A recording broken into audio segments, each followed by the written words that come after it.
өмірде инерция деген дүние бар ғой, білесіздер ғой. Инерция, бір нәрсе басталған дүние өзі айналып тоқтай алмай жалғасып кете береді ғой. Сол сияқты біз өзімізді бір түпсаналық деңгейде осы денемізбен біріктіріп қабылдаймыз ғой. Бір жағы ол дұрыс. Бірақ біз орталығымыз, өзегіміз рух екенін сезініп, сол жаққа өтуді үйреніп жатырмыз, иә. Бірақ инерциямыз, біздің алдыңғы қалыптасып қалған біздің қарым-қатынасымыз, біз өзімізді дененің көлемінде шектеп қалғанымыз, біздің мен деген ұғымның ішінде осы денеміз ғана елестейді. Денеміздің шекарасы ғана елестейді мен деген кездеші. Енді осының бір қауіпті нашар жағын айтайын сіздерге. Мысалға, егер де мен деп сөйлеген кезімде мен осы денемді ғана елестететін болсам, онда кеше айттым ғой, менің денем мына бүкіл әлемнен бөлек. Басқа заттар, басқа адамдар маған қауіп төндіреді. Мен үшін бір қауіптің көзі сияқты. Өйткені менің денем бөлек қой. Одан кейін мұның денемнің қажеттіліктері бар. Киім керек, жылы жер керек, тамақ керек деген сияқты, соны қамтамасыз етуім керек. Сол жолда мен бүкіл қуатымды соған арнауым керек деген сияқты бір ішкі установка пайда болады. Сондай ішкі ұстаным пайда болады. Сонымен біз өмір сүріп жатырмыз. Көбіміз шын айтқан кезде нәпсі әмара деңгейінде өмір сүреміз ғой. Жалпы жасыратын ештеме жоқ, нәпсілік деңгейде өмір сүреміз көп адамзат. Сол үшін жаңа Құранда да кейде қарасаң ойланып қаласың да, адамдардың көбі деген сөздер кездесіп қалады. Енді бірақ біз өзіміз басқа адамдарда шаруамыз жоқ, олардың тағдырының өзінің иесі бар, олардың да Құдайы бар. Олар да Алла Тағаланың өзінің бір салып берген жолымен, тағдырымен, өздерінің мектебінен, өздерінің жолымен өтіп кетіп бара жатыр. Оларды біз дамымай жатқан жоқ деп те айта алмаймыз. Алла Тағала өйткені тәрбиеші, бәрімізді тәрбиелейді. Бүкіл адам баласын тәрбиелейді. Керемет ғалымды да, керемет әулиені де Алла Тағала тәрбиелейді. Біздің ойымызды алып өзгертсін, бір жаман ретінде айтып жатсақ, наркоман алқашты да Алла Тағала тәрбиелейді. Енді бір шектен шығып, білмеймін, кәпірліктің бір түбіне түсіп, керемет күнәға батып, басқа жаққа кетіп қалған бір адамдар болмаса білмеймін. Жалпы менің ұғымымда адамдардың бәрі Алла Тағаланың тәрбиесінде келе жатыр. Енді осы жерде басқа адамдармен біздің шаруамыз жоқ. Мен өзім саналы түрде, саналы өмір сүруді таңдаған адам ретінде, өзімді рух ретінде сезінген адам ретінде, және өзімнің мақсатымды анық білетін адам ретінде, Алла Тағаланың разылығына қарай жүріп бара жатқан, Алла Тағалаға жақындауды мақсат еткен адам ретінде мен не істеуім керек? Мен бірінші кезекте сол имани ұғымдарға табан тіреуім ғой. Бірінші кезекте мынандай да. Мысалы, тәкаппарлық мәселесіне қатысты айтсақ, мынандай мысалы мен ойыма келіп тұр. Біріншіден Алла Тағала тәкаппарларды жек көреді. Мен тәкаппар болмауым керек. Бұл да бір ішкі установка. Мен санама салдым саналы түрде. Мен мұсылман болғаннан кейін мен қарапайым болуым керек. Маған тәкаппарлық жараспайды. Тәкаппарлық тек қана Алла Тағаланың өзіне ғана жарасады. Бұл менің сенімім, менің түсінігім. Екіншіден, менің алдымда адам тұр. Бұл адамның бойында да Құдайдың рухы бар. Бұл адам. Мен адамға адам ретінде құрмет жасауым керек. Өйткені Алла Тағала да соны бізден талап етіп жатыр, пайғамбарымыздың сүннетінде де солай негізінде деп айтамыз. Үшіншіден, менің бұрынғы ескі инерциямен, бұрынғы ескі әдетіммен, менің ішімнен ана адамды бір жақтырмау, менсінбеу, өзімді жоғары санау деген бір сезімдер, эмоциялар, бір реакциялар көтерілді менің ішімнен. Ол кезде мен не істеуім керек? Ол кезде мұсылман адамның бірден бір керемет құралы бар, ол Алла Тағалаға жармасу. Бірден Алла Тағалаға шығу, дұғамен шығу.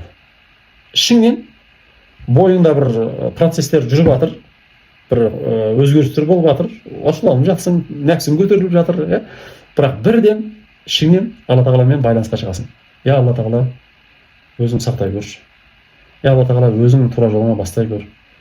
Өзің жақсы көретіндей дәрежеде мен мына кісімен қарым-қатынас жасауыма маған сана берші, иман берші, күш-қуат берші Алла Тағала деп ішімізден осылай дұға жасадық па, болды ғой, байланыс орнайды. Өйткені Алла Тағала дұғаны жауапсыз қайтармайды, қалдырмайды. Мысалға, пайғамбарымыз саллаллаху алейхи вассаламның бір хадисінде бар, бір қатты ашуға беріліп кеткен кісілерге айтқан кеңесінде бар. Сіздер қатты ашуланған кезде дейді, аузу биллахи минаш шайтанир раджим деп дұға жасасаңыздаршы дейді. Қазақша мағынасында, Алла Тағала мені жаңағы лағнетке ұшыраған шайтанның азғыруынан сақтай көр деген дұға ғой. Яғни бірден Аллаға байланысқа шығу. Мені шайтан азғырып жатыр. Менің бойымда сондай бір құбылыстар жүріп жатыр. Бірақ Алла Тағала өзің сақташы мен деген кезде болды. Алла Тағаладан жауап келеді. Біздің ең үлкен құралымыз осы. Қысқасын айтқан кезде, мұсылман адам ретінде біздің арқа сүйер құдіретіміз бар, арқа сүйетін иеміз бар, тәуекел ететін, тәубе ететін иеміз бар, алғыс айтатын, шүкір айтатын иеміз бар, және бізді кез келген жағдайдан шығарып алатын біздің қамқоршымыз бар. Және ол естиді, ол көріп тұр, ол бәрін біліп тұр, және оның барлық нәрсеге құдіреті жетеді. Сондықтан да қандай жағдай болғанда да я Алла деп жармасамыз болды. Жайшылықта да сөйтіп айтып жүреміз: я Алла тағала, менің иманыма қуат берші, санама нұр берші, ақыл парасатымды арттыршы, адамгершілігімді арттыршы, менің жүрегімді тазалашы Алла тағала, менің нәпсімді тәрбиелеші, мені өзің сақташы, бәле жаладан сақташы, тура жолмен алып жүрші, маған жақсы достар жолықтыршы, маған керемет ұстаздарға жолықтыршы, я Алла тағала өзің жар болшы маған деп. Осы Алла тағала жармасып алсақ болды. Негізгі жол осы. Әрбірден кейін дін дегеніміз де осы. Бағана мен айттым ғой, дін деген біздің бүкіл өмірімізді қамтиды. Сол бүкіл өміріміздің ішінде біз Алланың бар екеніне, ақыреттің бар екеніне иман келтірген мұсылман ретінде біз былайша айтқан кезде адамгершіліктің ең жоғарғы деңгейінде өмір сүруге тиіс адамдармыз ғой негізінде. Неге? Өйткені біз Құдайдың бар екеніне иман келтірген адамдармыз ғой. Біздің қамқоршы иеміз бар ғой. Біздің дұғамызды қабылдайтын біздің қамқор иеміз бар. Бізді махаббатпен жаратқан, бізді жақсы көретін, бізді қадірлеп жаратқан, бүкіл жаратылыстан жоғары қылып жаратқан, көркем қылып жаратқан сондай бір иеміз бар. Сол иемізді құрметтесек, сол иемізге деген біздің бір жақсы қарым-қатынасымыз болса, сол иемізбен байланыс сақтай алсақ, байланыс ұстай алсақ, және сол иемізге тиісті дәрежесінде құлшылық жасап, тиісті дәрежесінде өзіміздің сүйіспеншілігімізді, шүкіршілігімізді көрсете алсақ, онда біздің өмірімізде барлығы реттеле бастайды. Өйткені барлық нәрсені Алла тағала реттейді. Әрине барлығы бірден бола қоймас көп нәрсе. Бірақ біз бағытымызды анықтап алып, сол бағыттан қайтпай қойсақ, біздің өмірімізде міндетті түрде жақсылықтар болады. Жаңа айтпақшы, жаңағыдай жағдайдың бәрінде Алла тағала жәрдемші болады. Қорқып кеттіңіз, ашуыңыз көтерілді, жаман эмоциялар шығып жатыр, тіпті ашудың ішіне кіріп кеттіңіз. Қандай жағдай болғанда да әйтеуір өзіңізді тоқтатып қалып, өзіңізді сырттан бақылап қалып, мен не істеп жатырмын деген сияқты. Сөйтіп өзіңізге өзіңіз келген кезіңізде бірден Аллаға жармасыңыз. Қандай жағдай болмасын. Сол кезде иншалла барлығы жақсы болып кетеді. Біздің былайша айтқан кезде өзімізді рух екенімізді сезіну, өзіміздің жан екенімізді сезінудің осы негізгі кілті осы жерде, Алла тағаламен байланысты. Ал мына тәннің санасы Алланың бар екенін ойлай алмайды ғой. Бұған не істеу керек? Бұған аман қалу керек. Бұған өзінің қауіпсіздігі бірінші орында, бұған өзінің қажеттіліктерін өтеу бірінші орында. Бұл сана үшін, тәннің санасы үшін. Ал бірақ біз жаңа айтпақшыдай жүректің санасына көтерілген кезде, рухтың санасына көтерілген кезде біздің мақсатымыз сол жаратқан иеміздің, бізді махаббатпен жаратқан иеміздің разылығын табу болып қалады. Біздің мақсатымыз мәңгілікке қарай ауысады. Біздің мақсатымыз ақыретке қарай ауысады. Сол кезде біздің бойымызда міндетті түрде өзгерістер пайда болады. Біздің жаңағы нәпсілік деңгейлеріміз міндетті түрде көтеріле бастайды. Бағана пайғамбарымыз туралы бітіре салайын. Пайғамбарымыз саллаллаху алейхи уассаламның өмірінен бір адамның өмірі арқылы Алла тағала бүкіл адам баласының басында өтуге тиіс бүкіл жағдайларды көрсетіп қойған екен. Қарапайым адамнан бастап патшаға дейін ел басқару, бейбітшілік уақыттан бастап соғыс уақытындағы қолбасылық, бірнеше жұбайымен бірге өмір сүру, жақсы кіші өзінен жақсы үлкен жұбайы болу, балалары болуы, балаларының қайтыс болуы, жетімдікте болуы. Қысқасы осы бір адамның басынан не келіп не кетпейді, ауру, пайғамбарымыз саллаллаху алейхи вассалам ауыр. Тіпті бір адамдар дуалайды ғой сырттан, ондайлар да бар. Сол дуалаған жағдайға да түсіріп қойған Алла тағала пайғамбарымызды дуалатып. Сол не бар? Аш қалу, тоқ болу, баршылық, жоқшылық.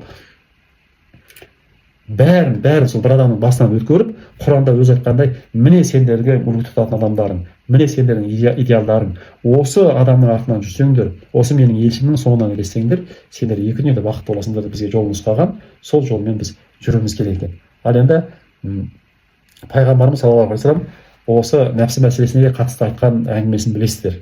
Сол үшін бұл әңгімеміз қозғап отырмыз және өте маңызды деп санаймыз. Бір үлкен жорық болады, бұрын естімеген кісілер болса, бір алыс жерге, мың шақырымдай жерге ма, ойлап көріңіз, Арабияның ыстығында жаяу жалпылай бірнеше адам бір көлікке мінгесіп, жаяу жүріп, бір ай ары барып, соғыс болып, одан бір ай бері қайтып келіп, әбден арып ашып, шаршап келе жатқан кездерінде пайғамбарымыз саллаллаху алейхи вассалам айтқан ғой, біз кіші жихадтан үлкен жихадқа беттедік деген ғой. Жихад дегеніміз Алла жолындағы соғыс қой. Сонда сахабалар таңғалып сұрап дейді: "Я Алланың елшісі, біз бұдан да үлкен бір жорыққа барамыз ба? Бұдан да үлкен бір соғысқа барамыз ба? Сонда не қалай болады?" деген кезде пайғамбарымыз саллаллаху алейхи вассалам айтқан екен: "Бұл сырттағы соғыстардың бәрі кішкентай соғыс, кішкене жихад, кіші жихад. Біз енді өзіміздің нәпсімізбен күресеміз, өзіміздің нәпсімізді тәрбиелейміз. Ең үлкен жихад осы" деген екен. Сол айтпақшыдай, бұл нәпсі біздің әдеттеріміз бұрыннан бері қалыптаспаған, өзінің тағын, өзінің позициясын оңайшылықпен бере қоймайды. Өзінің бұрынғы ескі әдетін сүйрейді, бұрынғы ескі әдетінен шығармауға тырысады. Бірақ сол кезде біз іштей өзіміздің бағытымызды анықтаған, шешім қабылдаған адам ретінде, шешім қабылдаған мұсылман ретінде сол пайғамбарымыздың өсиеттеріне сәйкес, Құранның үкімдеріне сәйкес өмір сүре бастаймыз. Нәпсіні тәрбиелеу дегеніміз сол. Өйткені қандай жағдайда не істеу керек екенінің барлығы айтылып қойған. Жаңа айтпақшыдай, тамақты қалай жеуден бастап, қалай ұйықтау керек, қалай сөз сөйлеу керек, ашуланғанда не істеу керек, қуанғанда не істеу керек, отбасында қалай болу керек, көршілермен қалай болу керек, бәрі айтылып қойған. Енді оны білу үшін өздеріңіз түсініп отырсыздар, соны оқу керек болады, білім алу керек болады. Яғни діни білімімізді біршама деңгейде көтеру керек болады. Өзімізді тәрбиелеу үшін, өзімізді басқа бір деңгейге көтеру үшін діни білім алу ол сөзсіз керек болады. Неге? Өйткені дін деген дінге қой. Дін деген Құдаймен байланыстырған түсінік, Құдаймен байланысқан өмір. Сондықтан да сол жерде түсінуіміз керек болады. Яғни тазалық қалай сақталады, әрбір нәрсе қалай істелу керек, қандай мәміле болу керек, бәрі Құранда, хадистерде, пайғамбарымыздың өмірінде, сүннетінде айтылып қойған. Соны оқып, зерттеп, зерделеп, және соны өзіміздің өмірімізге енгізетін болса, сонда біздің нәпсіміз өзінен өзі тәрбиеленіп кетеді, тәрбиеленіп жатыр деген сөз. Жалпы біздің өміріміз өзі солай өмір сүріп жатырмыз бәріміз. Мүмкін біреулеріміз намаз оқымайтын шығармыз, мүмкін біреулеріміз мешітке барып көрмеген шығармыз. Бірақ қалай болған күнде де қайтсем адам боламын, қайтсем абыройлы боламын, қайтсем жақсы өмір сүремін, қайтсем бақытты боламын деп бәріміз бір сол бағытта кетіп бара жатырмыз. Соның бір көрінісі осы кездесудің өзі соның көрінісі да.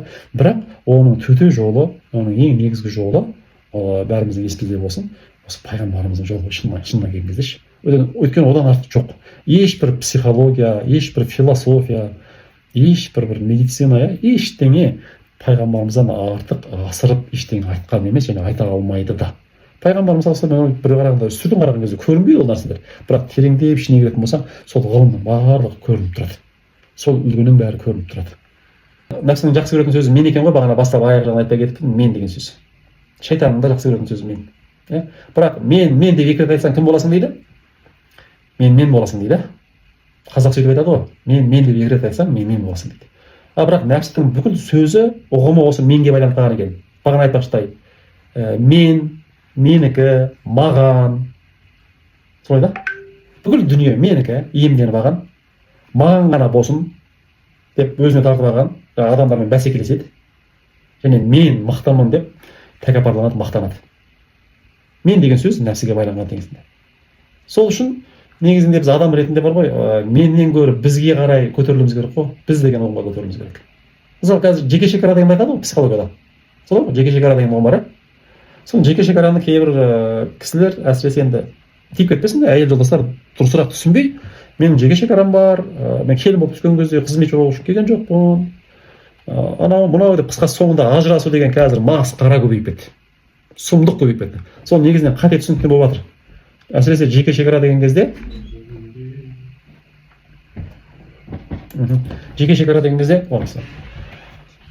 солай түсініп қалып жатыр да, яғни адамдар жеке шекара деген кезде нәпсінің шекарасын сызып алды да қазір. Нәпсінің шекарасын сызып алды да, мен деп сонымен өзіне қарай кетіп қалды. Бірақ адамның өмірі одан тұрмайды ғой. Негізі адамның өмірі бізден тұрады ғой, байқасаңыздар.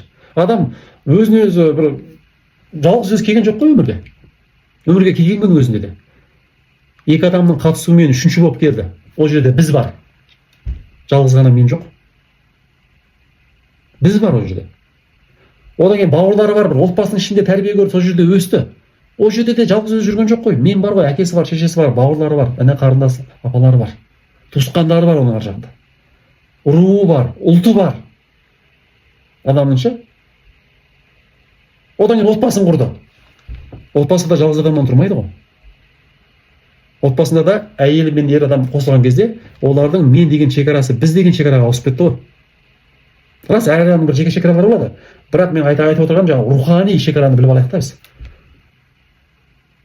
Отбасы болғаннан кейін болды, мен емес, біз алда тұру керек. Біз.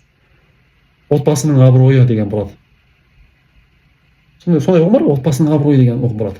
Әкемнің, шешемнің абыройы, беделі деген ұғым болады балада. Әкесінің, шешесінің беделін ойлаған бала жетіледі, өсетін бала. Мен жеке шекарам бар екен, мен өзім үшін өмір сүруім керек екен деп жүрсе, өмір өспейді ол бала. Өзінің нәпсісін ғана қанағаттандыратын біреуге айналады. Былайша айтқан кезде жануарлық деңгейде өмір сүретін біреуге айналады. Сол сияқты отбасын құрғаннан кейін де мен деп тұрып алсам, болды, ол отбасында береке болмайды. Өйткені сол отбасының абыройы бар. Сол отбасының өзінің былайша айтқанда аурасы, атмосферасы бар. Екі адам қосылған кезде өзгеріп кеткен, шекара бұзылған. Біз тәртіп деңгейде бір-бірімізге бүйтіп кіргенбіз ғой, керек болса үйренген кезде. Шекарамыз бұзылған. Бұзылғанда қалай? Бізде басқа шекара пайда болған. Біз деген шекара пайда болған. Ерлі зайыпты деген, отбасы деген шекара пайда болған. Соны түсіну керек адам баласы. Содан да ер адамда, әйел адамда соны түсініп, сол дәрежеде өмір сүре бастау керек. Ана меннен көтерілу керек. Меннен көтеріліп біз деген деңгейге шығу керек. Негізі бүйтіп қарасаңыз, адамның рухани дамуы содан тұрады ғой. Басында бала кезіңде мен, маған, менікі деп жүресің чапалап. Кейін ес білгеннен кейін қарайсың да, менің әке шешемнің көңілі бар екен ғой, менің анашымның көңілі бар екен, әкемнің абыройы бар екен деп соны ойлай бастайсың. Одан кейін ар жағын қарасаң, ауылыңның абыройын ойлай бастайсың, соны қорғап жүресің. Бір күндері қарасаң, руың туралы ойлап жүресің. Мен деген албанның жігітім ғой деген сияқты ше. Ол сенің кеңейіп бара жатқан негізі белгісіз та. Бір күндері сен қазақты ойлай бастайсың ғой. Мен қазақпын ғой. Қазақ деген ұлттың мұңы менің мұңым ғой. Қазақтың қуанышы менің қуанышым ғой. Қазақтың абыройы менің абыройым ғой. Деп сол қазақ деген атқа кір түсірмеу үшін, кір келтірмеу үшін өмір сүре бастайсың ғой. Бұл сенің өсіп бара жатқаның белгісі. Сенің менің үлкейіп бара жатыр. Бізге ауысып бара жатыр. Оның ар жағында мен мұсылманмын деген шекара пайда болады. Деңгей пайда болады. Оның ар жағында мен адаммын деген үлкен деңгей пайда болады. Шекара деген сол жерде. Мен жеке шекарам деп, менге қарай тарта берсек, қайтадан төмендедік деген сөз ғой. Өйткені нәпсі үшін кеше айттық қой, менің нәпсім үшін еш нәрсе қасиетті емес әрбір деңгейде. Егер мен нәпсілік деңгейде болатын болсам, менің рақатым, менің жайлы өмірім, менің құмарларымның тануы, менің жағдайымның жасалуы ғана бірінші орында болады. Егер оған кедергі келтірсе, кеше айттым, маған әйел де, жұбайым да кедергі, әке шешем де кедергі, дұшпан болып кетеді. Менің балам да маған дұшпан болып кетеді. Керек емес ешкім маған. Ол нәпсілік деңгей. Сол шекараны шекара деп түсінген адамдар қателеседі. Өздерін төмен тартты деген сөз. Өздеріне керісінше қиындық алып келе жатыр деген сөз. Жоқ, олай емес. Отбасын құрдың ба? Бұрынғы аталарымыз айтпақшыдай, отбасын құрған кезде өз керек болса өзіңнің еркіндігің екі есе шектеліп, жауапкершілігің екі есе ұлғайды. Шекараң, границаң екі есе ұлғайды. Сен енді өзің үшін ғана жауап бермейсің. Басқа адамдардың алдында, қоғамның алдында, Құдайдың алдында сен енді жұбайың үшін жауап бересің. Әйелім маған аманат, сол сияқты күйеуің де саған аманат. Енді мен емес, біз бар. Міне осыны түсінген кезде біз рухани деңгейде өмір сүре бастадық. Ал менен көтеріле алмасақ, болды, нәпсілік деңгейде қалдық деген сөз. Бірақ бір қызығы, адам сол нәпсілік деңгейде тұра алмайды екен ғой. Адам бір орында тұра алмайды екен. Өмір деген өзгеріс екен. Не төмендейсің, не жоғарылайсың. Басқа жол жоқ. Бұл өмірде басқа жол жоқ. Өмір деген қозғалыс. Не төмендейсің, не жоғарылайсың. Саналы түрде өзіңді дамытып, мақсатыңды, өмірдің мәнін түсініп өрлейсің. Немесе түсінбесең, нәпсілік деңгейден ары қарай төмендеп малдық деңгейге түссің. Малдық деңгейден Құранда айтылғанындай, олар малдан да төмен деп сипаттайтын аят бар. Малдан да төмен деңгейге түсіп кетеді адам баласы. Кеше айттық қой, адам баласы шексіз мүмкіндіктің иесі. Адам баласының ішінде Перғауын мен Мұса барлығы сияқты, адам баланың ішінде айуан да бар, шайтан да бар, періште де бар. Періштеден де жоғары дәрежеге жететін мүмкіндік бар адамның бір бойында. Сондықтан да біз өз өмірімізді саналы түрде таңдау жасауымыз керек өз өмірімізде. Өмірдің бірінші мәнін түсінуіміз керек. Не үшін келдік бұл өмірге? Келдім қайдан, қайтсем пайдам, өлгеннен соң не болам? Мен кіммін? Не үшін өмір сүріп жатырмын? Деген сұрақтарға жауап беріп бастаған кезде болды, біздің рухани өміріміз басталды, біздің қайта туылуымыз басталды, біздің өсуіміз басталды, біздің меніміз бізге қарай көтеріле бастады деген сөз ғой. Ең басты дұға ғой, біздің үлкен қаруымыз дұға. Естеріңізде болсын. Алла тағала маған түсіндірші. Алла тағала менің білімімді арттыршы. Құранда үйретілген дұға ғой. Алла тағала менің білімімді арттыршы. Көкірегімді кеңейтші. Жүрегімді тазалашы. Мені өзіңнің бір ақылды, парасатты, саналы, салиқалы құлдарының қатарына қосшы. Өзіңнің сүйікті құлдарының қатарына қосшы деп ылғи сұрап жүретін болсақ, дұға жасап, Алла тағала бізді жетелейді. Намаз деген сол ғой негізінде. Мына күйбең тіршіліктің ішінен 5 уақыт тауып Алланың құзырында екенін еске түсіретін құлшылық қой. Күйбең тіршілік деп айналдырып алып кетеді адамды. Неше түрлі жағдай болады. Ашуландырады, қуандырады, анау болады, мынау болады, дүние келеді, атақ келеді, әртүрлі нәрсе да. Соның ішінен намаз, Аллаху акбар деп азан шақырата сені мына күйбең тіршіліктен жұлып алып, ақыретіңмен жалғап қояды ғой, құдайыңмен қайтадан жалғап қояды. Сондай керемет дүние да негізінде. Сол жерде дұға жасайсың. Басқа уақытта дұға жасауды мүмкін ұмытып кетерсің, бірақ ана жерде дұға жасайсың ғой. Я Алла тағала мені тура жолыңнан айытпашы. Я Алла тағала маған өзіңнің бақытты құлдарың қатарында жүруді нәсіп етші. Маған осындай жар нәсіп етші, осындай перзент нәсіп етші, ата-аналарым маған разы болсыншы, сол кісілерге қызмет қылуға маған мүмкіндік берші Алла тағала деген сияқты, еліме, жұртыма, халқыма қызмет етейінші деген сияқты сол жерде сұраймыз бәрін. Біз сұраймыз, Алла береді. Қалай береді, өзі біледі. Біздің ниетімізге, ықыласымызға қарай, және біздің көтере алатын деңгейімізге қарай Алла тағала өзі береді. Баршамызға сондай нәсіп болсын иншалла. Біз қадамдарыңыз құтты болсын, бәріміздің білімімізді арттырсын Алла тағала.